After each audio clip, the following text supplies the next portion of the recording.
Switzerland के छोटे से शहर ला चौडीफॉन्ट्स में शाम का सूरज पहाड़ों के पीछे छिप रहा था, आसमान को सुनहरी और लालिमा से भरते हुए।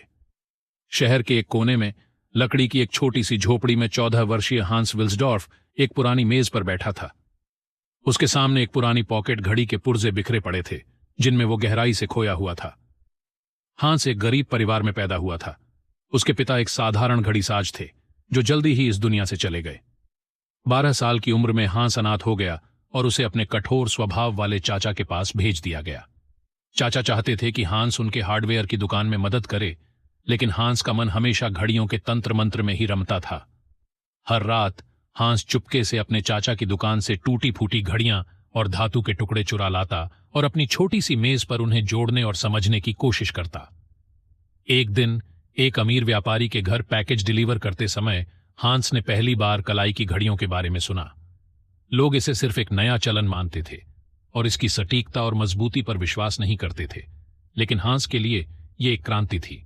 उस रात जब वह खुले आसमान में तारों को निहार रहा था, उसने खुद से वादा किया, मैं एक ऐसी कलाई घड़ी बनाऊंगा जो न केवल सुंदर हो, बल्कि सटीक, टिकाऊ और समय की कसौटी पर खरी उतरे। 16 साल की उम्र में हांस अपने चाचा का घर छोड़कर जिनेवा चला गया। वहां उसने एक घड़ी निर्यात कंपनी में प्रशिक्षु के रूप में काम करना शुरू किया। घड़ियों की बारीकियों को समझने और व्यापार के गुर सीखने में उसने दिन रात एक कर दिया। लेकिन हांस केवल दूसरों के लिए घड़ियां बनाने में संतुष्ट नहीं था। वह अपनी एक ब्रांड बनाने का सपना देखता था, जो गुणवत्ता और भरोसे का प्रतीक बने। 1905 में 24 साल की उम्र में हांस ने लंदन का रुख किया और अपने बहनोई अल्फ्रेड डेविस के साथ एक घड़ी वितरण कंपनी शुरू की। उन्होंने इसे विल्सडॉर्फ एंड डेविस नाम दिया, लेकिन हांस जानते थे कि उन्हें एक ऐसा नाम चाहिए जो छोटा, यादगार और सुरुचिपूर्ण हो। एक दिन जब वह घोड़ा गाड़ी में यात्रा कर रहे थे, उनके दिमाग में रोलेक्स नाम कौंधा। उन्होंने कहा कि यह नाम घड़ी की टिक टिक की आवाज जैसा लगता था। हांस का पहला बड़ा कदम तब आया जब उन्होंने एक स्विस निर्माता के साथ मिलकर छोटे और सटीक मूवमेंट्स के लिए काम किया।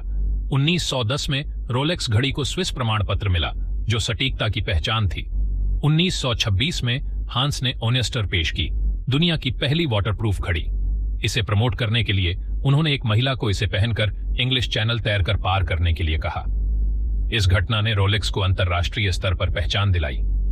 हांस विल्सडॉर्फ ने न केवल रोलेक्स को एक ब्रांड बनाया, बल्कि एक ऐसी विरासत छोड़ी जो आज भी गुणवत्ता और लग्जरी का प्रतीक है।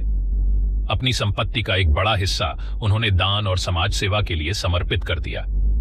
आज जब भी कोई रोलेक्स पहनता है, वह सिर्फ एक घड़ी नहीं, बल्कि उस गरीब लड़के की कहानी भी पहनता है, जिसने अपने सपनों और मेहनत से दुनिया को समय का नया मतलब सिखाया।